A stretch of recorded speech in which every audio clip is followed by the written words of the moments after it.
আসসালামু আলাইকুম, শুভেচ্ছা সহ সকলকে স্বাগত জানাচ্ছি চ্যানেল আই সংবাদে। এখনকার আয়োজন নিয়ে আপনাদের সাথে আছি আমি ফাবলিহা বুশরা। শুরুতেই চলুন দেখে নেই সুপার ফ্রেশ ফর্টিফাইড সয়াবিন তেল সংবাদ শিরোনামগুলো। দিল্লিতে থাকা ভিসা সেন্টারগুলো ঢাকা কিংবা অন্য প্রতিবেশী দেশে স্থানান্তরে প্রধান উপদেষ্টার আহ্বান। ইউভুক্ত 19 দেশের কূটনীতিকদের সঙ্গে বৈঠক। বাংলাদেশের সাথে গঠনমূলক সম্পর্ক এগিয়ে নিতে ভারত আগ্রহী বললেন ভারতীয় পররাষ্ট্র সচিব। শেখ হাসিনার রাজনৈতিক বক্তব্য পছন্দ নয় বলে ঢাকার মন্তব্য। আগরতলায় হামলার প্রতিবাদে 11 ডিসেম্বর আখাউড়া অভিমুখে লং মার্চের ঘোষণা। প্রয়োজনীয় সংস্কার শেষে দ্রুত নির্বাচন দিতে বিএনপির দাবি। এবং চলমান সংকটের মধ্যেই বোতলজাত ও খোলা সয়াবিন তেলের দাম লিটারে 8 টাকা বাড়ালো সরকার। নতুন দাম কার্যকর সোমবার থেকেই।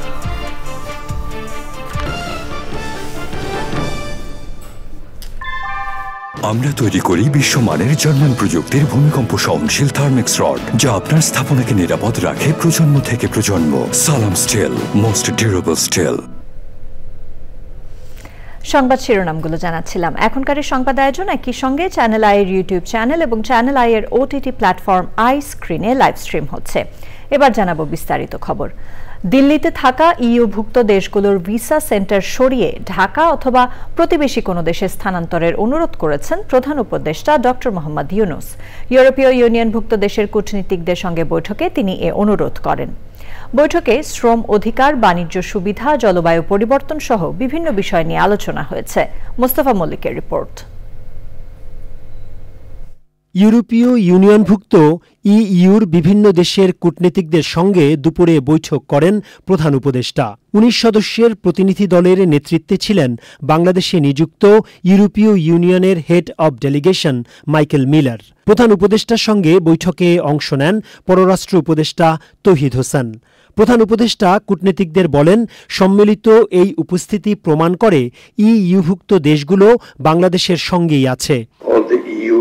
আপনারা যে এখানে একত্রিত হয়েছেন এটি সত্যি প্রশংসনীয়। এটি বাংলাদেশের প্রতি আপনাদের রাজনৈতিক সমর্থন, অর্থনৈতিক সহায়তা, নৈতিক সমর্থন এবং অন্যান্য সহায়তার প্রতিফলন। দায়িত্ব নেয়ার আগে বাংলাদেশের পরিস্থিতি স্মরণ করিয়ে দেন অধ্যাপক ইউনূস। একই সঙ্গে অন্তর্বর্তী সরকারের প্রধান কাজ যে নির্বাচন, সেটিও তুলে ধরতে ভুলেননি সরকার প্রধান। মাত্র 4 মাস আগে আমরা এক ভয়াবহ পরিস্থিতির মধ্যে দিয়ে যাই। তখন বহু শিক্ষার্থী নির্মমভাবে হত্যার শিকার হয়েছিল। এই ঘটনা পুরো জাতিকে ঐক্যবদ্ধ করেছিল। শিক্ষার্থী ও সাধারণ জনগণের আন্দোলনের মাধ্যমে একটি অন্তর্বর্তী সরকার গঠিত হয়েছে, যারা নির্বাচনের আগ পর্যন্ত দেশ পরিচালনা করবে।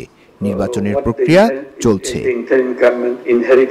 ইইউর প্রতিনিধিদের সঙ্গে বৈঠক ও ভারতীয় পররাষ্ট্র উপদেষ্টার সঙ্গে প্রধান উপদেষ্টার আলোচনা নিয়ে সন্ধ্যায় রাষ্ট্রীয় অতিথি ভবন যমুনা প্রাঙ্গণে সংবাদ সম্মেলনে কথা বলেন পরিবেশ, বন ও জলবায়ু পরিবর্তন উপদেষ্টা।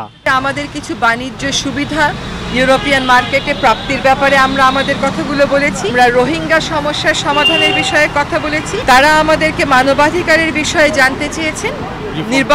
নির্বাচন নিয়ে কথা বলেছেন।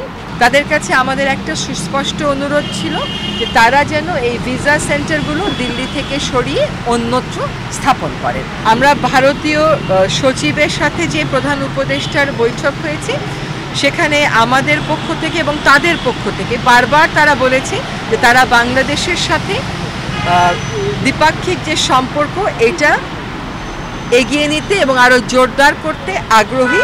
ইউরোপীয় ইউনিয়নের 19টি দেশের কূটনীতিকরা প্রধান উপদেষ্টাকে বলেছেন, বাংলাদেশের প্রতি সবসময়ই তাদের সমর্থন অব্যাহত থাকবে। আলাদা করে আলোচনা। Mostafa Mallik, Channel I, Dhaka. ভারতে বসে সাবেক প্রধানমন্ত্রী শেখ হাসিনার রাজনৈতিক বক্তব্য পছন্দ করছে না সরকার। ভারতের সফররত পররাষ্ট্র সচিব বিক্রম মিস্ত্রিকে একথা জানিয়েছেন পররাষ্ট্র সচিব জসিমউদ্দিন। বলেন, সংখ্যালঘু নির্যাতন নিয়ে অপপ্রচার করছে ভারতের মিডিয়া। বিষয়টি বাংলাদেশের অভ্যন্তরীণ উল্লেখ করে এ নিয়ে হস্তক্ষেপ না করার আহ্বানও জানান সচিব। ভারতের সচিব বলেছেন, বাংলাদেশের সাথে ইতিবাচক, গঠনমূলক ও পারস্পরিক স্বার্থ নির্ভর সম্পর্ক চান তারা। পান্থর রহমানের রিপোর্ট। 5ই আগস্টের পট পরিবর্তনের পর বাংলাদেশে সংখ্যালঘুদের ওপর হামলা এবং তার জেরে ভারতে বাংলাদেশের 2 মিশনে হামলার ঘটনা ঘটে। তাতে কিছুটা হলেও তৈরি হয়েছে টানাপোড়েন। সরকার পরিবর্তনের পর ঢাকায় ভারতের কোনো উচ্চ পর্যায়ের কর্মকর্তার প্রথম এই সফরে আলোচনা হয়েছে নিত্যপণ্য সরবরাহ থেকে শুরু করে ভিসা, নদীর পানি বণ্টন থেকে রাজনৈতিক ইস্যু নিয়ে। সংখ্যালঘুদের ওপর হামলা নিয়ে ভারত শঙ্কা জানালেও ঢাকা মনে করে বিষয়টি বাংলাদেশের অভ্যন্তরীণ। I conveyed our concerns, including those related to the safety and welfare of minorities. We also discussed some regrettable incidents of attacks on cultural, religious and diplomatic properties.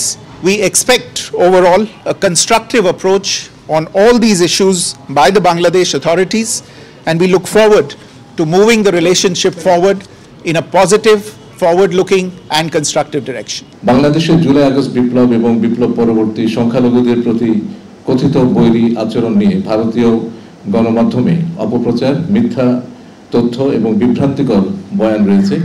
সে বিষয়ে আমরা ভারত সরকারের প্রতি দৃষ্টি আকর্ষণ করে এ বিষয়ে যথাযথ পদক্ষেপের অনুরোধ জানিয়েছি।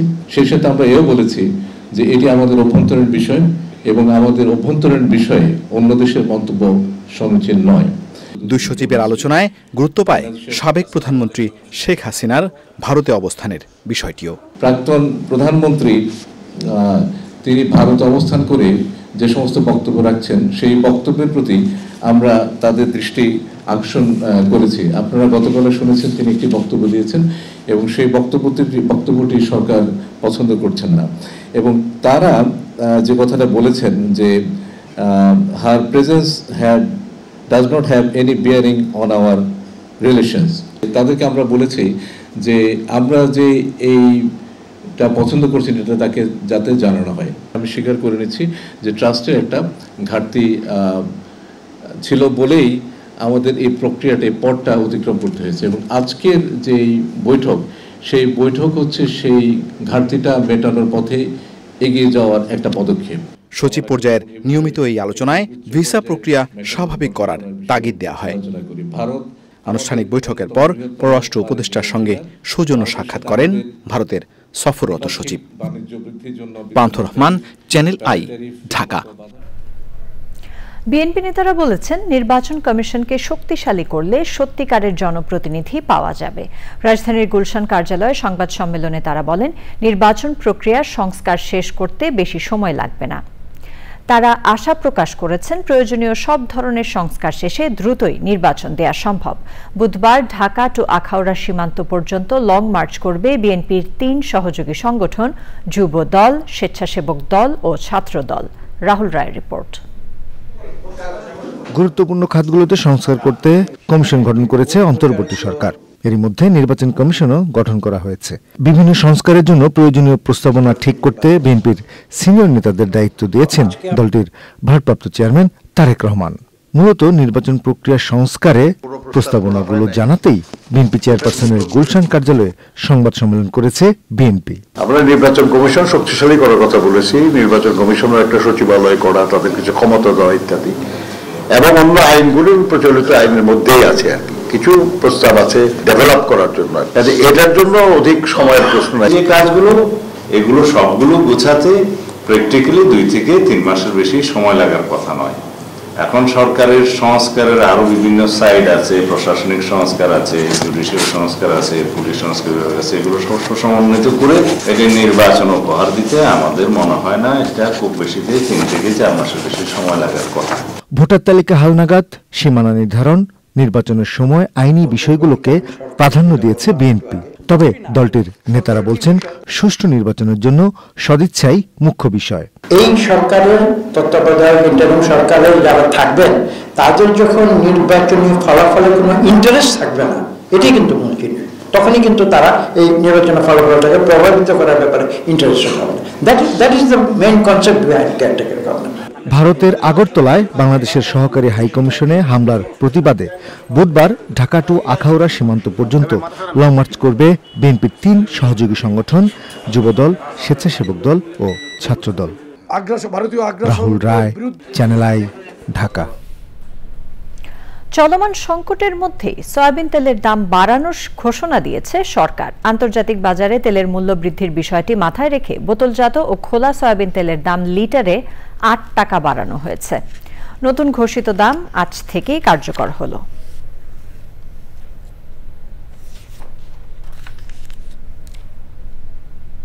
প্রিয় দর্শক, আপনারা দেখছেন চ্যানেল আই সংবাদ। সময় হয়ে গেল একটি বিরতি নেবার। বিরতির পর অন্যান্য খবরের সাথে আরো জানিয়ে ফিরব। সিরিয়ার গোলান মালভূমি সংলগ্ন এলাকা ইসরায়েলের দখলে, ক্ষমতাচ্যুত প্রেসিডেন্ট আসাদের সপরিবারে মস্কোয় আশ্রয় গ্রহণ।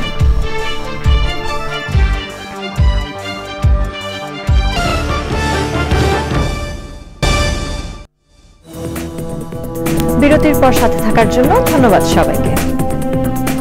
আমিন জুয়েলার্স আন্তর্জাতিক সংবাদ।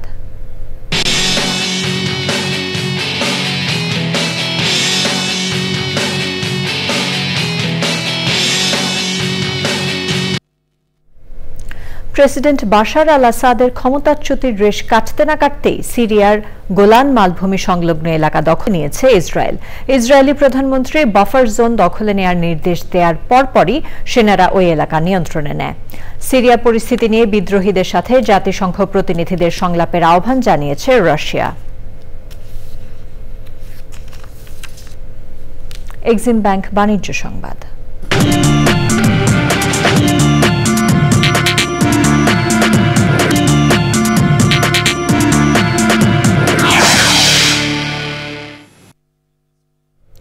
আদালতের নির্দেশনা ছাড়া ব্যাংক হিসাব জব্দ বা স্থগিত করাকে সমর্থন করেন না এফবিসিসিআই এর সাবেক সভাপতি Abdul Awal Mintu. Economic reporters forum ERF সদস্যদের সঙ্গে এক আলোচনায় বিএনপির এই ভাইস চেয়ারম্যান বলেন, ইচ্ছে হলেই একজনের ব্যাংক অ্যাকাউন্ট ফ্রিজ করা হচ্ছে, এটা ঠিক না। বেক্সিমকো গ্রুপের 16টি কোম্পানির মালিকানা বিক্রি করার সিদ্ধান্ত সমর্থন করেন কিনা সেই প্রশ্নের জবাবে তিনি বলেন, কোম্পানির পরিচালকরা কেউ অন্যায় করলে তাদের বিরুদ্ধে আইনি ব্যবস্থা নেওয়া হোক, কিন্তু অন্যায়ভাবে যেন কোনো প্রতিষ্ঠান বন্ধ না হয়। বাজার নিয়ন্ত্রণ করতে গিয়ে সরকার নিজেদের বিপদ ডেকে আনছে বলেও মন্তব্য করেন তিনি। আবারও সময় হয়ে গেল একটি বিরতি নেবার। বিরতির পর খেলার খবরে জানিয়ে ফিরব। বিরতির পর আবার আমন্ত্রণ চ্যানেল আই সংবাদে। ফিরে এলাম খেলার খবর নিয়ে।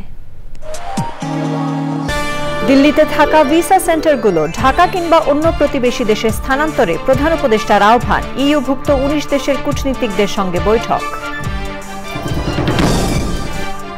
বাংলাদেশের সাথে গঠনমূলক সম্পর্ক এগিয়ে নিতে ভারত আগ্রহী বললেন ভারতীয় পররাষ্ট্র সচিব। শেখ হাসিনার রাজনৈতিক বক্তব্য পছন্দ নয় বলে ঢাকার মন্তব্য। আগরতলায় হামলার প্রতিবাদে 11 ডিসেম্বর আখাউড়া অভিমুখে লং মার্চের ঘোষণা। প্রয়োজনীয় সংস্কার শেষে দ্রুত নির্বাচন দিতে বিএনপির দাবি। এবং চলমান সংকটের মধ্যেই বোতলজাত ও খোলা সয়াবিন তেলের দাম লিটারে ৮ টাকা বাড়ালো সরকার। নতুন দাম কার্যকর সোমবার থেকে।